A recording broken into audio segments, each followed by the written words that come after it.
Déjenme empezar el programa de hoy con algunos chismes. Cuando estábamos preparando este episodio, pensamos en contarles qué es el marxismo en 2024. Y una pregunta que surgía era, ¿pero existe todavía el marxismo? La respuesta es sí, en contra de lo que parecería. Una ideología escrita por Karl Marx a final del 1800, es decir, casi 150 años después, sigue estando sobre las mesas de discusión. ¿Seguimos hablando ahora de expropiar los medios de producción? Bueno, en la mayoría del mundo no, pero hay algunos reductos comunistas en los que sí, la expropiación todavía existe. Es verdad que la estructura de conquistar el mundo y subvertir el sistema a través de la economía ya no es como la pensó Marx. Sin embargo, hay un marxismo 2.0, el marxismo cultural. Ese marxismo cultural está presente en tu vida y en la mía mucho más de lo que crees, pero mucho más. Entonces, ¿quiénes son los que forman parte de ese movimiento? ¿Tienes idea de que afecta tu vida y forma parte de ella mucho más de lo que crees, mucho más de lo que tienes a la vista? De eso vamos a hablar en el programa de hoy. Para contarte los detalles de esto, comenzamos con una conversación con el politólogo y analista internacional argentino, Fabián Calle. Han pasado más de 150 años, Fabián, desde el nacimiento del marxismo y aquella teoría iconoclasta económica, antiestado, de lucha de clases, se ha transformado varias veces. ¿Cómo se ve hoy el marxismo 2024? Mira, yo creo que hay en dos grandes familias, una dentro de Occidente y otra en China, ¿no? Porque hay mutación del comunismo dentro de China, que si querés lo podemos tratar un poquito después, Ujú. y la mutación del marxismo, o el comunismo caviar, o el comunismo champagne, como se le ha dicho en las últimas décadas, a usualmente pequeñas burguesías urbanas Ujú. que es más afines al marxismo que muchas veces que los movimientos obreros en Occidente, ¿no? Yo te diría que para empezar por el Occidente son 50 años, para poner una fecha medianamente arbitraria, a fines de los 60, principios de los 70, de las universidades americanas y de algún reflejo en universidades británicas y europeas. No es un marxismo de gente especializada en Marx y en Lenin, ¿no? Ujú. Mucha de esta gente se ha especializado en el marxismo visto por el filtro de mayo del 68, ¿no? Derrida, Foucault, Gramsci, neogramscianos, ¿no? Ujú. Y han desarrollado toda esta idea del postestructuralismo, ¿no? Esta idea de que todo es una construcción, obviamente muy contrario al pensamiento de Marx, ¿no? Marx miraba la estructura, ¿no? Ujú. Esta gente, al contrario, mira y está focalizada y obsesionada con la superestructura. Entonces, ahí tenemos una primera mutación que es la educación universitaria en muy buenas universidades, universidades intermedias y otras no tan buenas. No casualmente tienen una gran repercusión, porque son las profesiones y las personas que están dedicadas a los medios de comunicación, que saben mejor manejar las redes sociales, A que la saben mejor difusión de las ideas, expresarse, claro, claro. ¿no? A ver, me gusta meterme en este asunto, ¿sabes por qué? Porque esta es como una intelectualización del concepto. Y justo esto, hay como un enorme grupo de intelectuales orgánicos al servicio de esta idea. ¿Qué papel juegan esos intelectuales? Fundamental, fundamental. Si uno, sin duda en Occidente nunca pudo avanzar Lenin, ¿no? La versión Ujú. leninista de asalto al poder.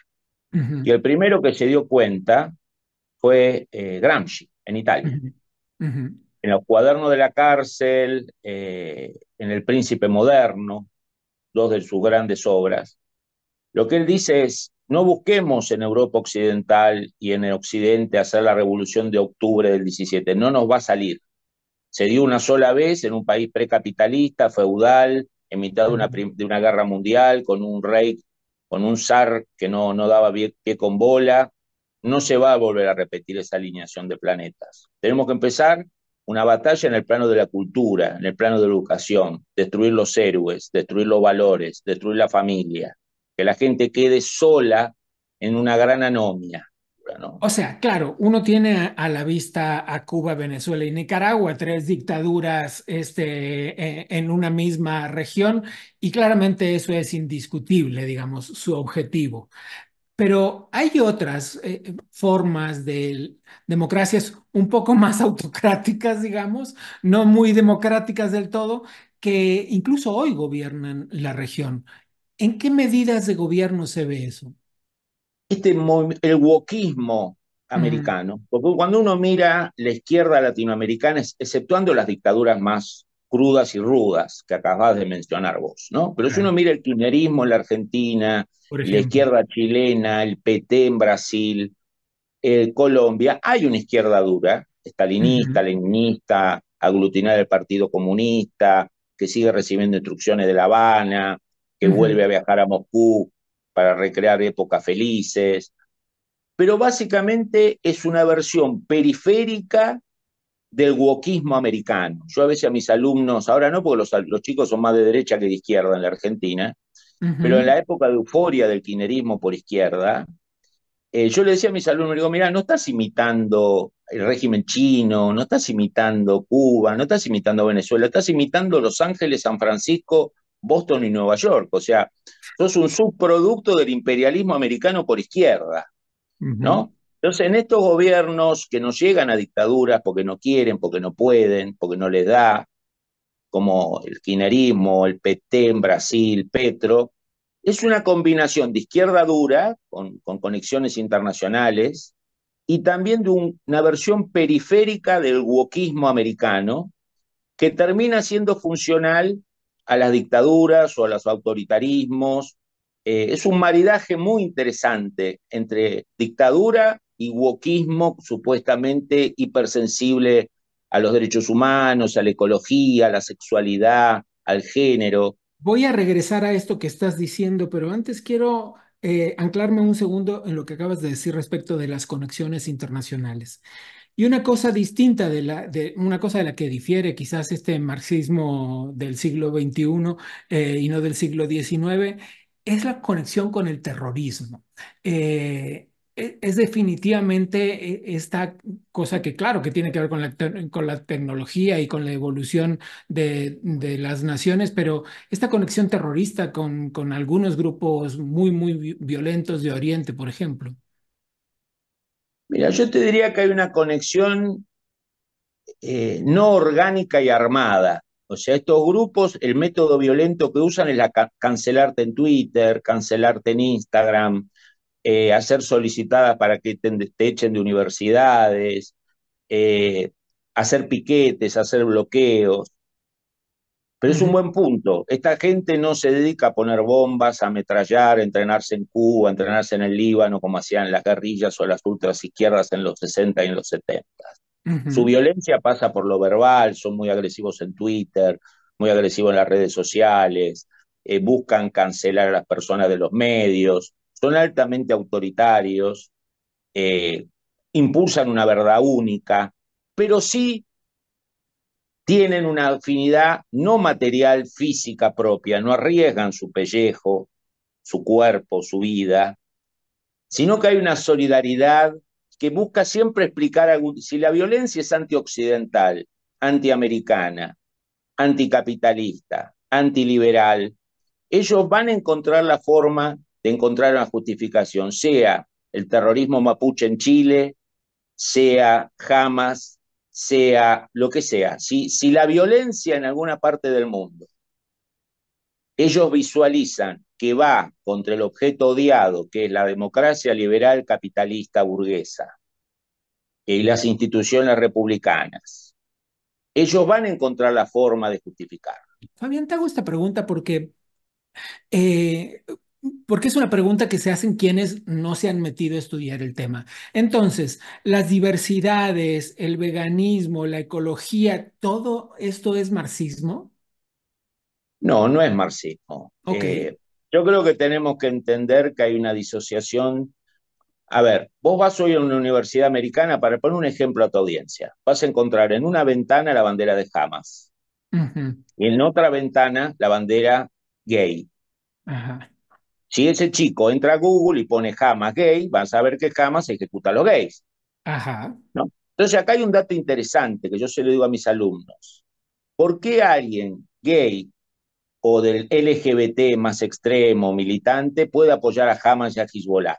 ¿No sabe que ejecutan? Sí saben que ejecutan. Y entonces, ¿cuál es la La respuesta? clave acá, que creo que este es el dato, que nosotros, mi generación, hemos pensado que estas nuevas generaciones ponían la sexualidad y lo posmoderno por arriba de sus valores, que era la cúspide de sus valores, que Ujú, eran valores no ideológicos, era la ujú. ecología, la sexualidad, la, diversas cosas.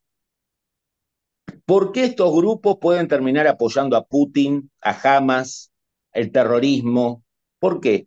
Porque por sobre eso que nosotros creíamos que eran sus valores postmodernos supremos, hay una ideología anticapitalista, antioccidental y especialmente anti-Estados Unidos. La última, porque se nos fue el tiempo al diablo en esta conversación, Fabián, pero los libros de texto como forma de adoctrinamiento han sido una discusión más que mediática en muchos lugares de Latinoamérica. Lo son en Argentina, lo están siéndolo en México en este momento, y en México particularmente se habla, por ejemplo, de libros de texto marxistas directamente. Eh, ¿Crees que hay algo de eso? ¿Es la educación, sobre todo además la educación pública, un canal? Mira, la educación sin pública ha sido uno de los blancos de la izquierda, sin Ujú, duda. En América Latina ha habido un trabajo muy fino y muy permanente de la izquierda en el plano de la cultura y de la educación. Pero yo te diría que más que en los libros de los textos, el adoctrinamiento o el ujú. desarrollo de fobias contra los valores democráticos, occidentales, capitalistas y burgueses, viene de las redes sociales. Hoy los chicos es muy difícil que lean demasiado, Ujú, pero vos en las redes sociales tenés propaganda china, ¿no? ujú, TikTok y toda esa inteligencia artificial que busca que las juventudes occidentales estén insatisfechas, sean ujú, apátridas, no tengan hijos, ¿no? Que es una estrategia muy interesante de China. Tenés la propaganda rusa, que ujú, obviamente predica lo que no hace al interior, ¿no? Vos en Rusia sos fundamentalismo islámico, terminás ejecutado. Ahora, en la ujú, propaganda rusa hay una loa al fundamentalismo islámico, el valor, ujú, la lucha, ¿no? ujú, Hay un aliento a valores antioccidentales, hay un aliento a las grietas internas dentro de los países. Entonces vos tenés propaganda de esta woke estilo americana, costa este, costa oeste, ¿no? ujú, Ese postestructuralismo, ujú, pero que termina siendo maridaje con propaganda, con propaganda rusa, termina siendo maridaje con propaganda china y termina siendo maridaje también con el tema del Islam, el financiamiento radical de algunos países como Qatar y otros, que ujú. está presente en las universidades americanas. Que estos países, estos financiamientos islámicos radicales, obviamente no focalizan en la agenda homosexual, LGBT, ecologista, vegana de estos chicos, pero sí pegan en el anticolonialismo, en el antiimperialismo, digamos, Claro. es algo mucho más grande y mucho más complejo que algunos profesores neomarxistas en Berkeley, en Yale o en Harvard. Sin duda lo es. Es Fabián Calle, el politólogo, el analista internacional. Muchas gracias. Un gran abrazo.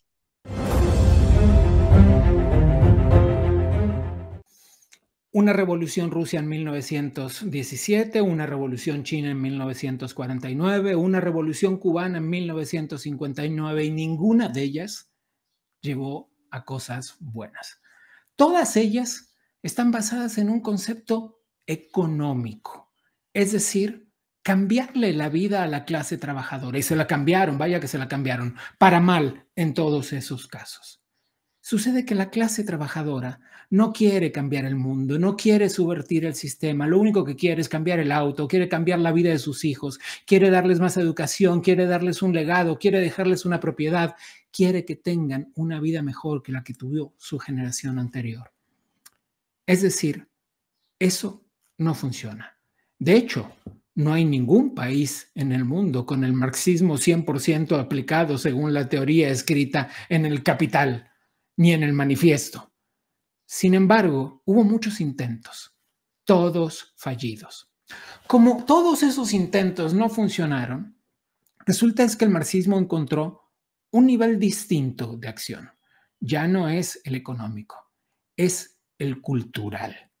Sobre eso hay mucho de qué hablar, sobre un marxismo siguiente generación, un marxismo 2.0 acaso. Pues bien, resulta es que Mike González escribió a cuatro manos con Catherine Cornell Gorka un libro que se llama Next Gen Marxism, es decir, marxismo siguiente generación. Conversemos con él.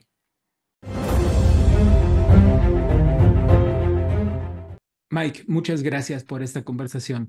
Has escrito junto a Catherine Cornell 300 páginas sobre un marxismo siguiente generación. Y para muchos suena absolutamente lógico y para otros dicen, pero que el marxismo no es cosa del siglo pasado. Claro, hay que leer el libro para, pero explíquenos. Bueno, hay cosas que han evolucionado del marxismo. Ujú.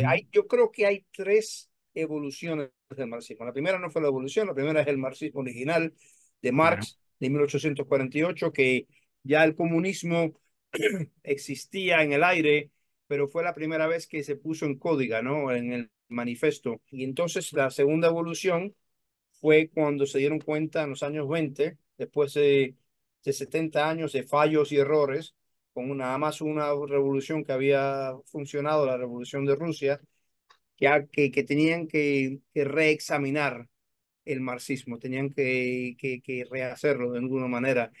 Y hubo una evolución cultural, porque se dieron cuenta que el obrero no tenía ningún interés en hacer caer el sistema, que el obrero cuatro cosas que Marx menciona en el manifiesto o en otros escritos que hizo, se tenía que abolir la familia, el Estado, la propiedad privada y Dios.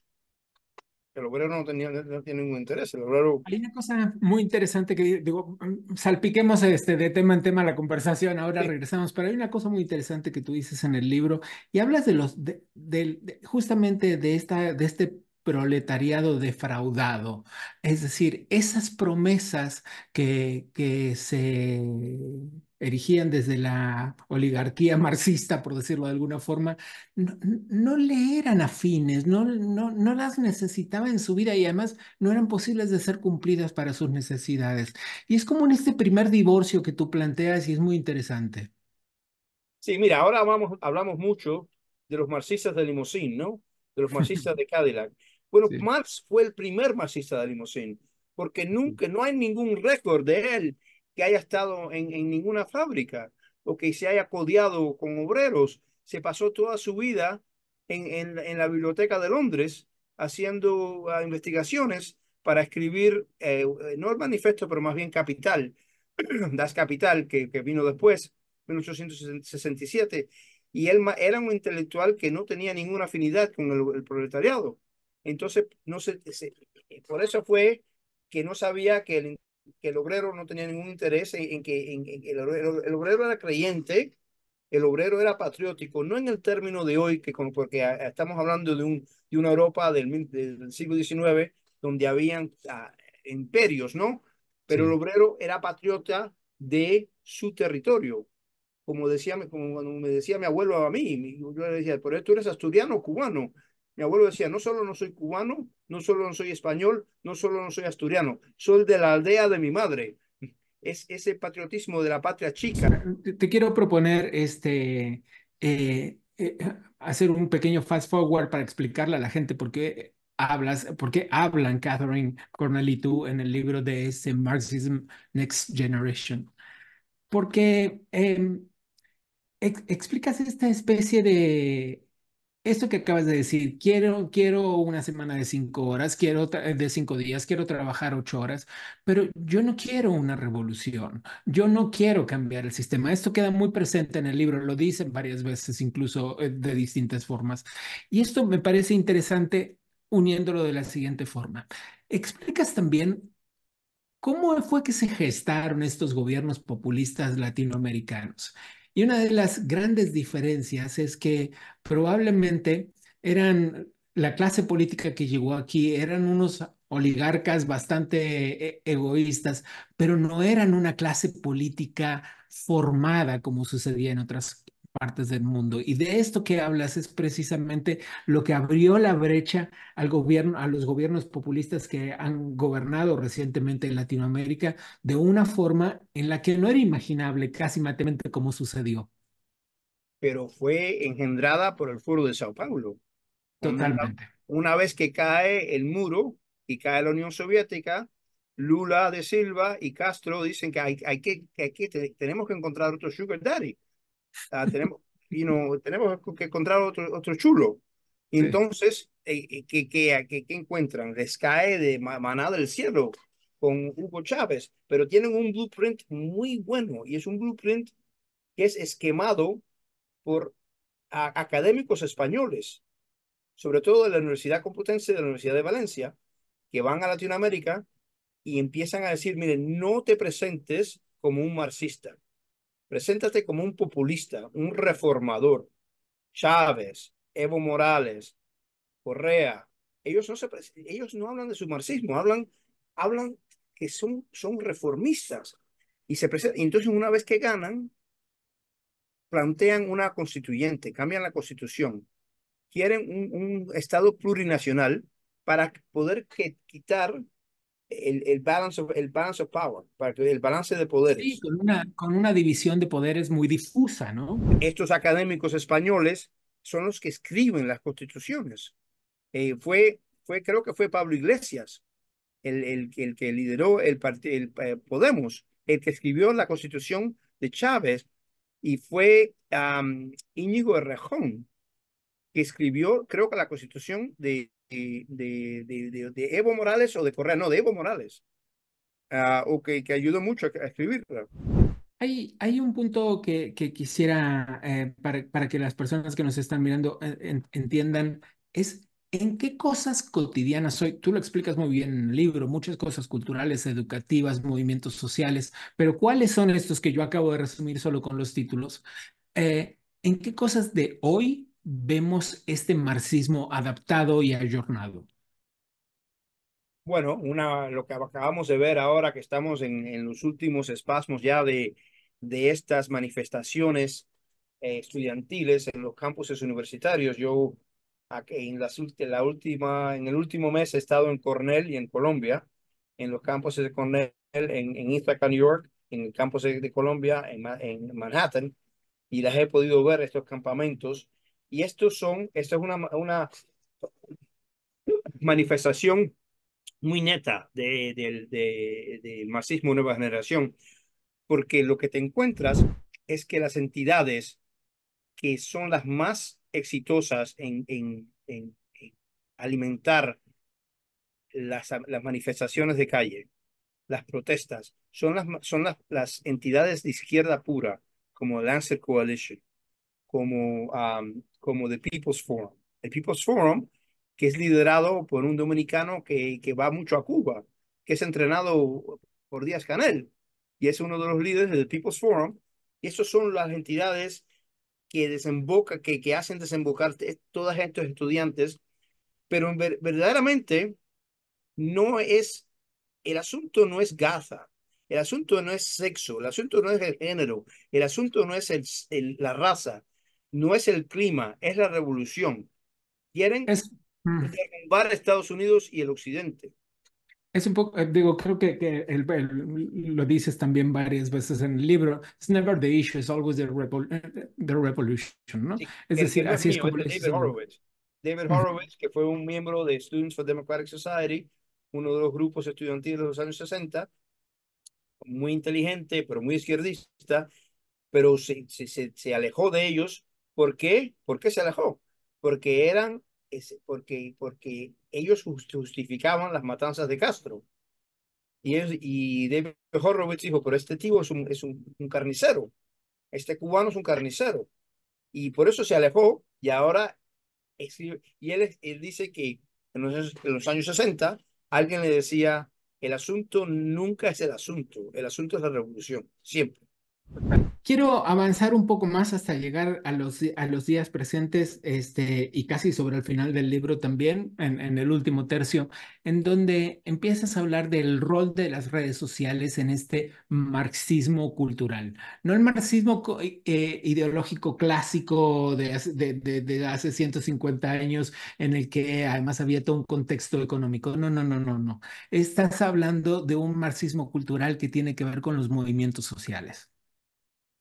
Porque ¿qué? Se dan cuenta que esa revolución repentina y violenta que Marx dijo en el manifiesto que iba a ocurrir todos los días, porque el obrero se iba a alzar contra el capitalismo, que eso no ocurre, porque ahora, como ya hablamos, el obrero no tiene no le importa nada de esto. Entonces, se dan cuenta que tienen que infiltrar las instituciones y adoctrinar a los jóvenes. Se dan cuenta de eso y que tiene que ser una cosa más paciente y por etapas. Ujú. Pero hay que ver las cosas que sí quedan todavía. Las cosas, en el manifiesto, la primera página, yo lo he leído en alemán, dice que toda la historia de la humanidad es una batalla entre los oprimentes y oprimidos y los Y opresores. los opresores. Y eso queda en el marxismo de hoy.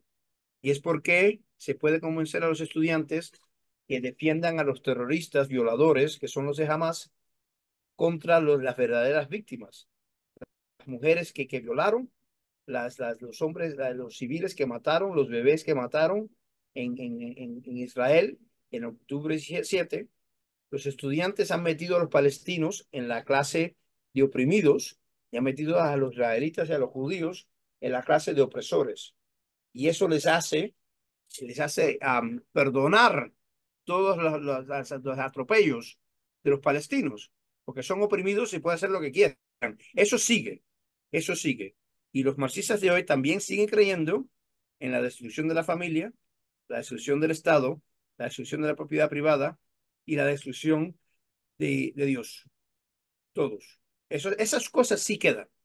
Digo, y justamente lo que planteas es que a las redes sociales no como un cambio en los asuntos que se tratan, sino la forma en la que se tratan y a través de dónde se tratan justamente, ¿no? Y lo que plantean ambos, Catherine Cornell y tú en el libro, es que esa herida abierta de opresores versus oprimidos no ha cerrado aún, pero no ha cerrado por un tema discursivo y no ha cerrado porque las guerras recurrentes en el mundo siguen creando nuevas brechas de división. No, pero es que también es muy útil. Si tú presentas el mundo como esta batalla de clases, ya no va a ser de clases sociales, porque eso no valió. Ahora va a ser en el ámbito, en la dimensión racial, va a ser en la dimensión sexual, en la dimensión de género, y también utilizan Gaza y el clima y todas estas cosas, pero el blanco sigue siendo el capitalismo. Quieren acabar con el capitalismo y con la democracia representativa.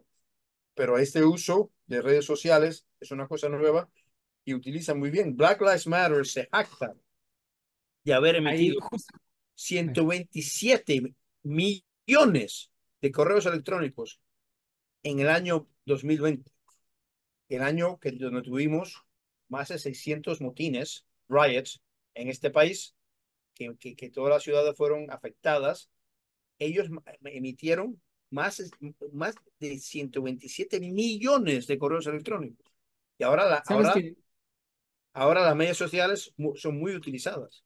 Totalmente. Sabes que, bueno, nos hemos extendido mucho, pero justamente, digo, anclándonos en Black Lives Matters, quisiera traer a colación un detalle. El libro que quiero recomendarles está extremadamente documentado, está minuciosamente anclado en la historia, cronológicamente.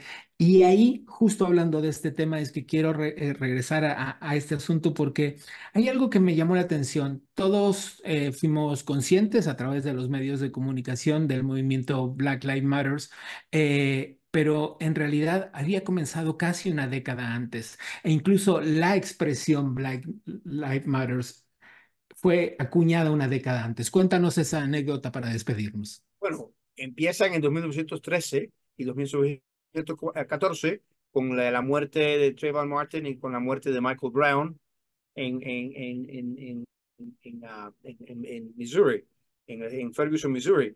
Pero empieza hasta más antes, empieza en 2007, cuando se reúnen Alicia Garza, Patrice Cullors, Eric Mann en Atlanta en 2007, en la fundación del US Social Forum, el Foro Social Americano, el Foro Social Estadounidense, del US Social Forum, que fue llamado por Chávez el año previo. Déjenme terminar esta conversación diciéndoles varias cosas. Se van a encontrar con fragmentos de la historia que no conocen y que los sorprenderán. Y les cuento esto para irme al comienzo del libro salpicando, digo, haciendo un poco ping-pong. El libro comienza diciendo, si ustedes de los que creen tener la sospecha de que todo está conectado, pues este libro es para ustedes. Y es por eso precisamente que quiero decirles que se van a encontrar con un montón de fragmentos de historia que no están a la vista en los medios de comunicación y en las redes sociales y que de pronto, narrados en conjunto en un libro, te hacen comprender la secuencia de hechos que nos han traído hasta este lugar. Quiero felicitarte, Mike, porque el libro está minuciosamente escrito. Extiende nuestra felicitación a Catherine Cornell Gorka y por favor, póngalo en español urgentemente. Va a salir ya. Está siendo traducido en Madrid. Fantástico. Bien, es Mike González. Muchísimas gracias, Mike. Muchas gracias a ti, Gabriel. Supongo que igual que yo, ustedes se sorprendieron con algunos personajes nombrados durante la conversación con Mike González. Y créanme, vale la pena echarle un ojo a ese libro. Avancemos un poco más. ¿Cuál es el impacto que tienen las políticas de justicia social en la economía de los países? ¿Son realmente justas para todos? ¿Ese marxismo cultural tiene una raíz en el marxismo económico, pero siguen pareciéndose? De todo esto vamos a hablar en nuestra siguiente entrevista, esta vez con el economista español Daniel Lacalle. Daniel, muchas gracias por tomar esta conversación. Un auténtico placer, gracias por invitarme. Explícanos, aquel marxismo de finales de 1800 tiene un correlato hoy, pero ¿en qué se diferencian? Bueno, yo creo que en la base es exactamente igual, es decir, busca el enfrentamiento, ¿no? El marxismo originario pues hablaba de la lucha de clases, ahora lo que intenta es crear grupos que enfrentados constantemente, hombres, mujeres, empresas grandes, empresas pequeñas, colectivo LGTBI, hace pequeños colectivos siempre enfrentados, ¿no? Yo creo que el otro elemento importante de este neomarxismo es que lo que ha hecho ha sido abandonar aquellas luchas y de que ya son obsoletas, la lucha de clases, etcétera, para abrazar una serie de de objetivos que todo el mundo valora, la igualdad de derechos con las mujeres, el feminismo, la lucha contra el cambio climático, etcétera, etcétera, para introducir como un caballo de Troya el totalitarismo absoluto, ¿no? Entonces yo creo que la gran diferencia entre el marxismo originario es que en vez de crear una especie de argumentario en el que presenta la lucha de clases como el pilar fundamental y además intenta hablar de una utopía, de un mundo en el que los trabajadores son los dueños de los medios de producción, lo que hace es en realidad adoptar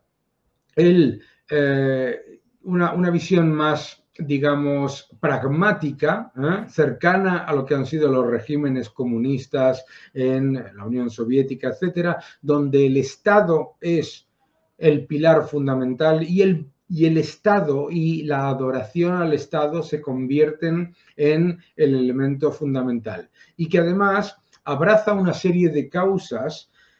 El neomarxismo sabe que jamás ganaría unas elecciones o que jamás llegaría al poder, hablando de lucha de clases, de destrucción del sistema como lo conocemos y de, bueno, pues de eso, de tomar los medios de producción, etcétera, porque los ejemplos del fracaso absoluto están ahí, ¿verdad? Entonces, ¿qué hace? Abraza causas que acepta todo el mundo para convertirse en el único aparentemente que realmente las defiende, para en realidad introducir como un caballo de Troya ese totalitarismo que es más cercano a un régimen soviético y más cercano a un régimen comunista pragmatista en el que el Estado es el dueño de todo, que la utopía marxista de una sociedad sin Estado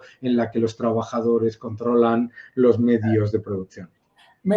Quiero retroceder un minuto en la conversación porque dijiste algo sobre el feminismo y hace rato vengo pensando en la idea de qué le van a contar a las mujeres acerca del socialismo defendiendo, cuando si no fuera por el capitalismo y la explosión laboral de las mujeres a mitad del siglo pasado, hace 80 años o algo por el estilo, no hubiera sido posible ese movimiento que en su momento se llamó la liberación femenina, ¿recordarás?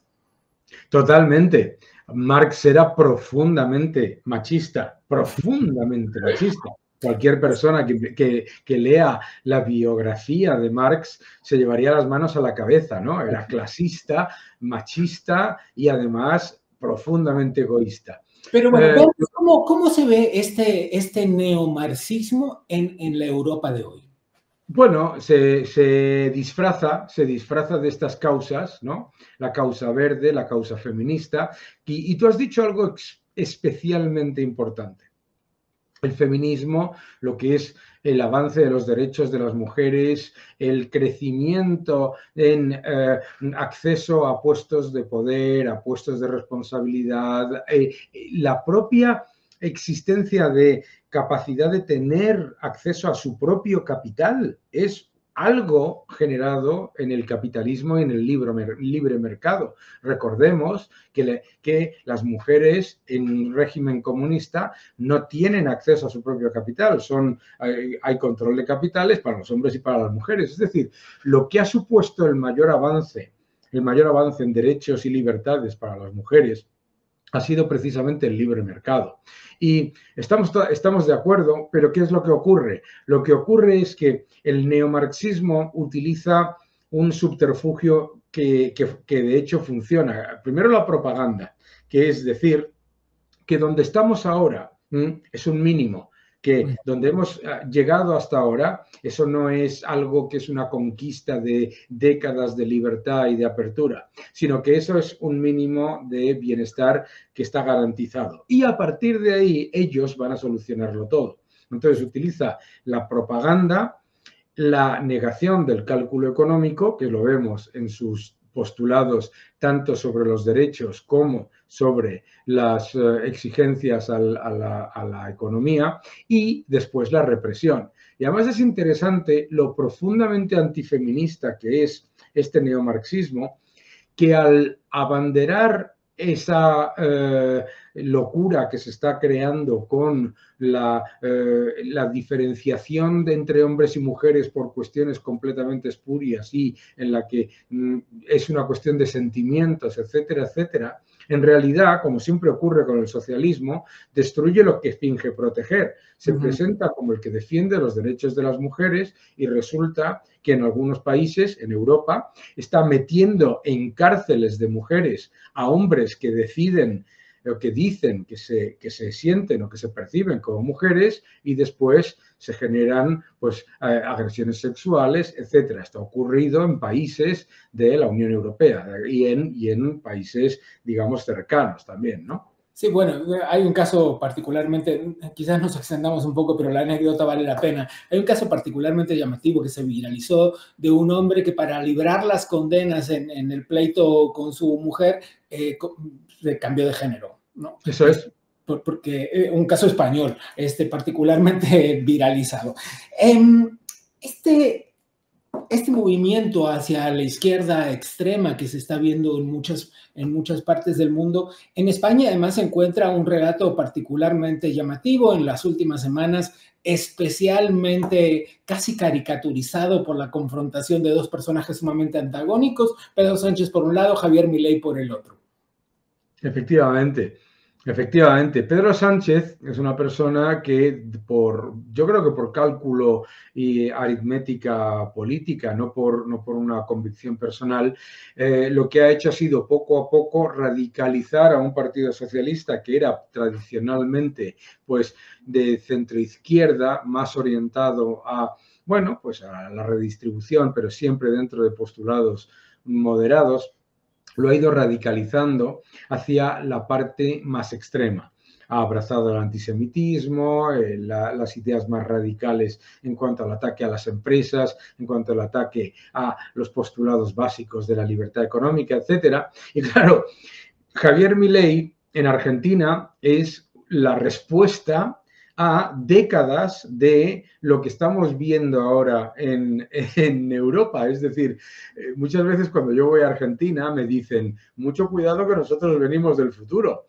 ¿Por qué? Porque todas esas cosas que se están poco a poco, digamos, introduciendo, como hablaba antes yo, como caballo de Troya en el discurso político diario, son las que han llevado a Argentina a la debacle económica. Aparece Javier Milei tras décadas de desastre económico como una respuesta liberal y libertaria, más orientada a Murray Rothbard o a Mises que a Reagan y Thatcher, ¿no?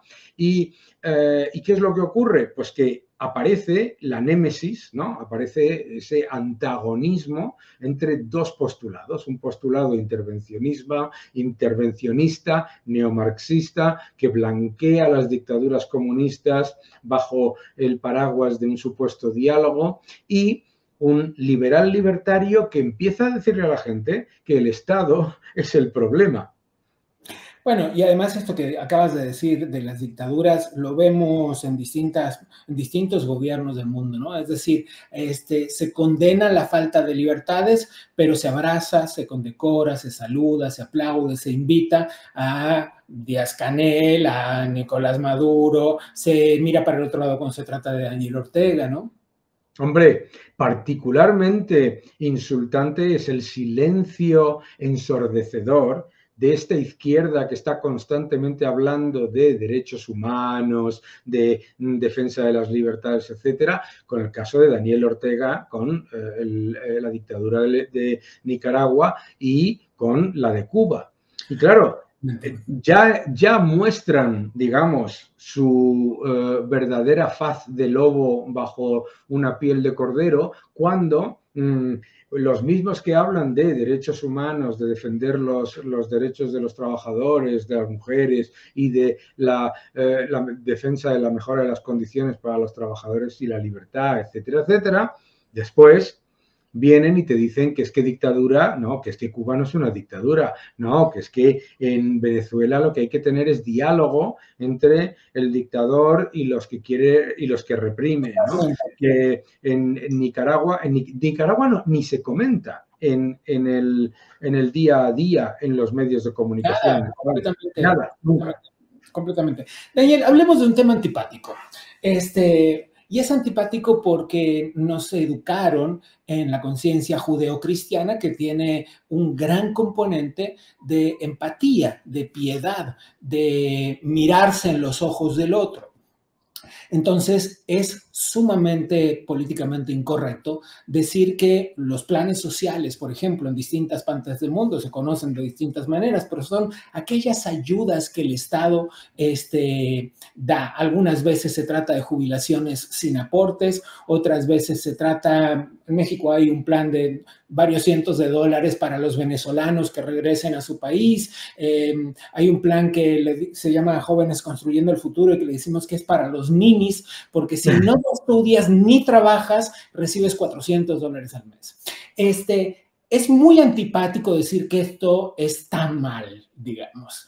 Pero seamos más específicos. ¿Cuál es el impacto que tiene el financiamiento de estas políticas públicas en el corto y mediano plazo de una nación?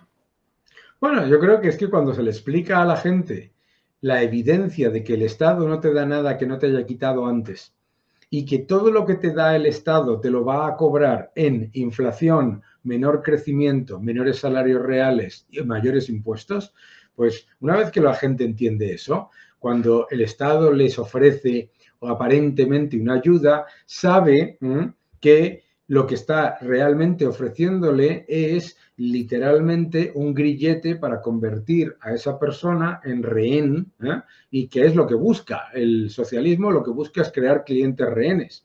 Yo siempre digo eso de que el socialismo... Es decir, no estabas tan bien si necesitabas un subsidio para todo, no estabas tan bien si tenían que pagarte la mitad del boleto de tren, ¿no? Claro, cuando el gobierno de España dice que España va como un cohete, que la economía está en récord de empleo, que España está liderando en el mundo, todo mentira, por supuesto, y a la vez se vanagloria de que más gente que nunca recibe el subsidio de desempleo, más gente que nunca recibe la renta mínima de inserción o ingreso mínimo vital, como lo quieran llamar, etcétera. Lo que realmente se está diciendo es que está creando pobres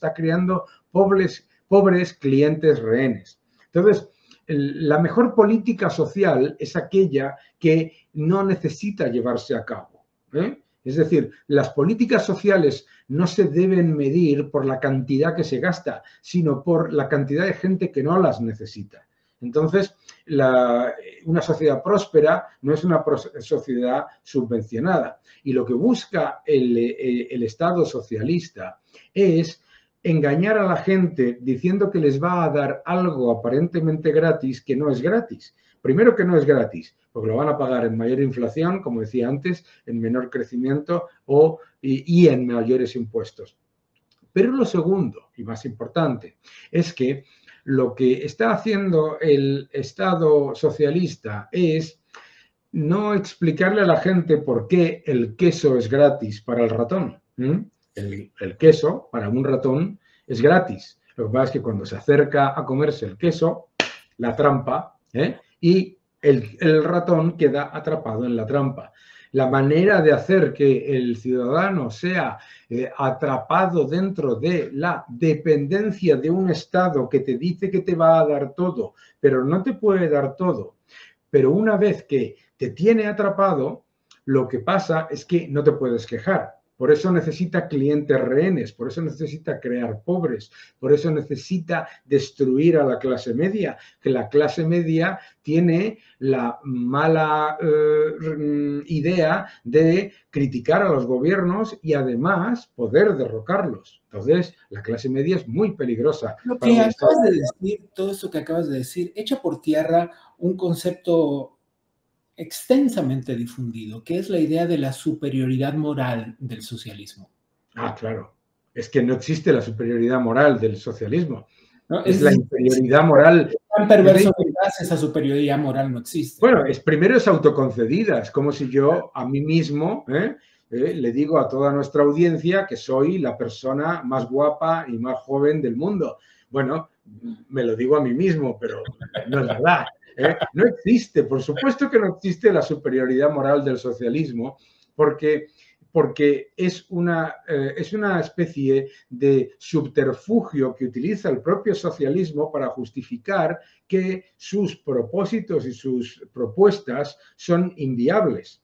Claro, la única manera en la que alguien puede decirle a los ciudadanos que una propuesta que ignora el cálculo económico y que nunca ha funcionado va a funcionar en el futuro es si se presenta como si fuese una especie de iluminado, una especie de líder de una secta. Claro, necesita del componente mesiánico. Sí. Claro, sin el componente mesiánico, nadie podría defender el socialismo ante los ciudadanos. Tiene que defender la idea de eso. Sí. Se nos va un poco el tiempo, pero no quiero terminar sin hacerte dos preguntas sobre el final. La primera de ellas es, tú has explicado bastante largamente la idea de que es un error pensar que los de centro derecha llegan a solucionar los problemas financieros numéricos de los gobiernos de izquierda, pero no están allí para dar una batalla cultural. Esta batalla cultural que puede verse en las cadenas nacionales de Cristina Fernández de Kirchner, la conferencia de todos los días de Andrés Manuel López Obrador y muchos otros focos cotidianos. Pero, ¿cómo sería la versión de la batalla cultural extendida por el centro derecha, por la centro derecha? El centro derecha no puede vender un discurso mesiánico y un discurso sectario, porque obviamente no está basado en la mentira, la propaganda y la represión, como es el caso del socialismo. Pero sí tiene que dar la batalla cultural precisamente para que los ciudadanos entiendan que no existe esa superioridad moral de la izquierda, que no existe esa idea de que todo lo social viene de la izquierda y todo lo antisocial viene de la derecha, y porque hay toda una serie de postulados del neomarxismo que son empíricamente destruibles y además moralmente destruibles. Sí. O sea, que hay que destruir y hay que utilizar la idea moral. No vale, porque si yo me presento como el que soluciona los errores, como el contable de los errores cometidos por la izquierda, como el fontanero que soluciona la inundación generada por la izquierda, primero van a pasar dos cosas. Aunque ganen las elecciones, las he perdido porque se mantiene la misma ideología y permea durante más tiempo. Segundo, porque le echan la culpa al de centro derecha de arreglar los problemas del otro, es decir, de llevar a cabo recortes, etc. Por eso hay que recordar constantemente que esto es una batalla moral, que lo que es inmoral, profundamente inmoral, es el socialismo, porque es la manifestación de la ideología del robo y de la envidia. Nada más. Por último, ¿hacia dónde vamos? ¿Hacia dónde se mueve este mundo pendular ideológicamente? Es un buen ejemplo lo de pendular. Nosotros estamos viviendo ahora en una parte del péndulo en la que se han vuelto a rescatar de donde no deberían haber salido jamás, de lo más profundo de la historia, las viejas recetas del marxismo más destructor, ¿no? Entonces lo que tenemos que hacer es que el péndulo vuelva hacia el otro lado. La única manera de hacer que se mueva el péndulo es precisamente dar la batalla cultural, recordar que no estamos equivocados, recordar que el socialismo sí está equivocado, que el socialismo no funciona nunca y que siempre destruye lo que finge proteger. Te dejo una para que no duermas esta noche. La última cosa es saber cuán largo es el tiempo del recorrido entre una punta y la otra. Gracias, Daniel Lacalle. Un fuerte abrazo y mil gracias. Creo que hay varias frases que merecen la reflexión. Las falacias sobre las causas de las que se apropian los movimientos políticos, las falacias sobre la ayuda, las falacias sobre el Estado está contigo y en realidad te está haciendo dependiente. Muchas de estas cosas deben quedarse con nosotros para que entendamos dónde estamos parados y para que lo recordemos cada vez que vamos a votar. Creo que por aquí damos por terminado el tema del programa de hoy. Sin embargo, vamos a darnos una vuelta por el mundo a ver qué está pasando en el radar contracorriente.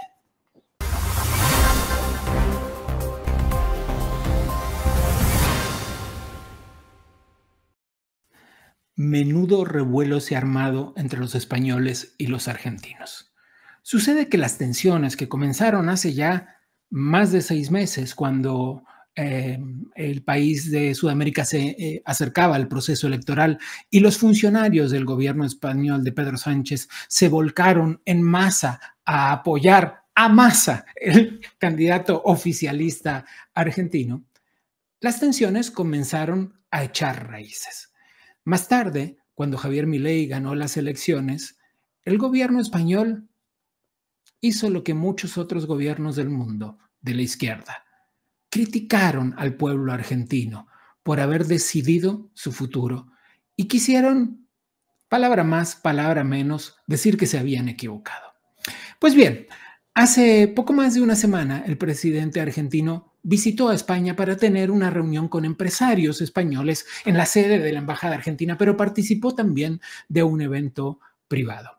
En ese evento privado hizo alusión veladamente a un hecho que está en las noticias de España, que la primera dama española, la esposa del presidente del gobierno español, Pedro Sánchez, está investigada por tráfico de influencias y por corrupción, una investigación abierta en abril de 2024 por un juzgado de instrucción en Madrid. Veamos lo que dijo el presidente Milei. Y qué calaña de gente atornillada al poder y qué niveles de abuso puede llegar a generar.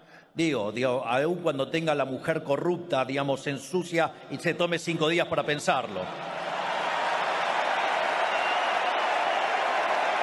Claro que el cocorito Pedro Sánchez no iba a quedarse callado.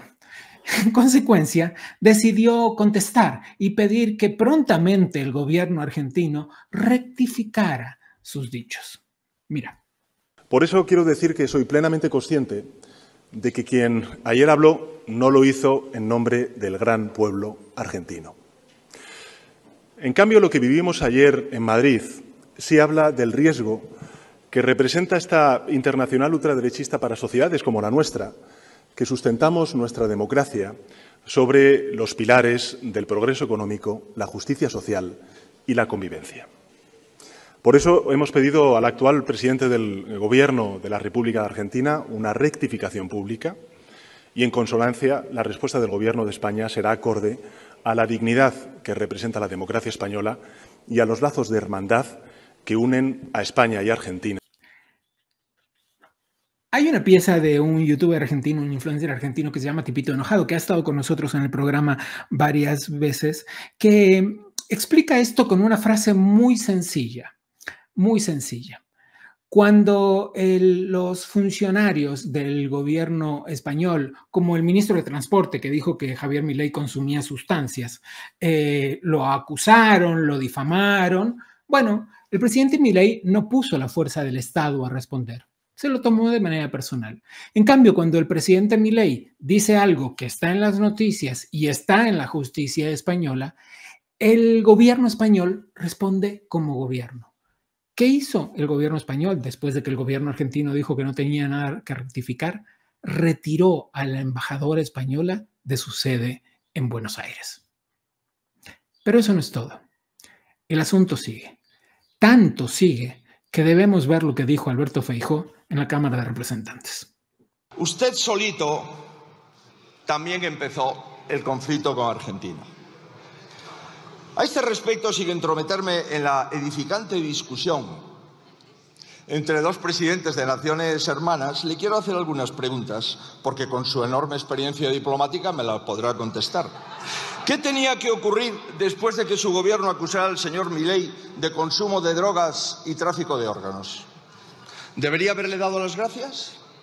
Siguiente pregunta. ¿Por qué referirse a su esposa pone en riesgo la democracia, pero que el presidente de México ataque al rey no? Pero les puedo asegurar que esta historia no ha terminado. Les puedo afirmar que esta historia no ha terminado. Les puedo apostar que esta historia no ha terminado. Así es que seguramente tendremos más que contarle en los siguientes episodios. Vamos ahora al siguiente radar contracorriente.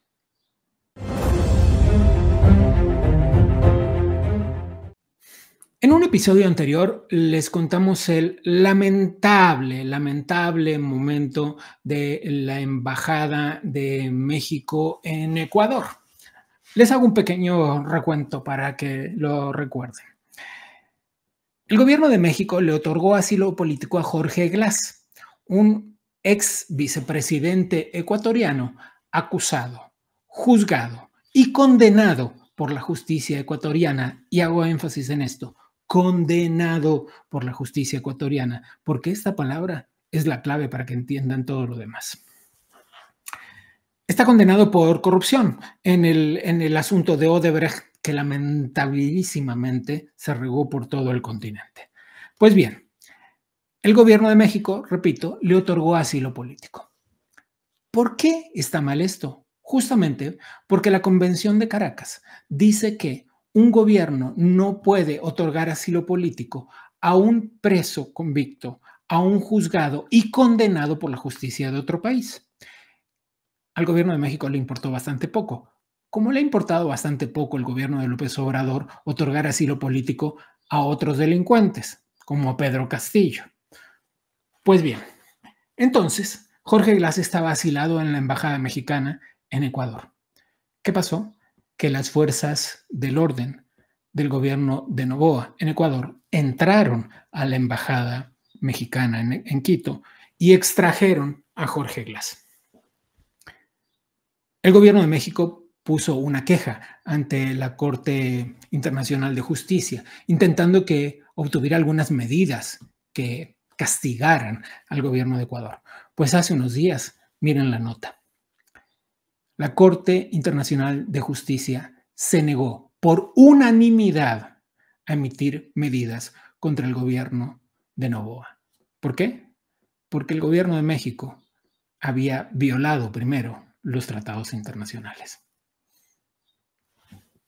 No diré más. No hace falta. Hasta aquí el radar contracorriente.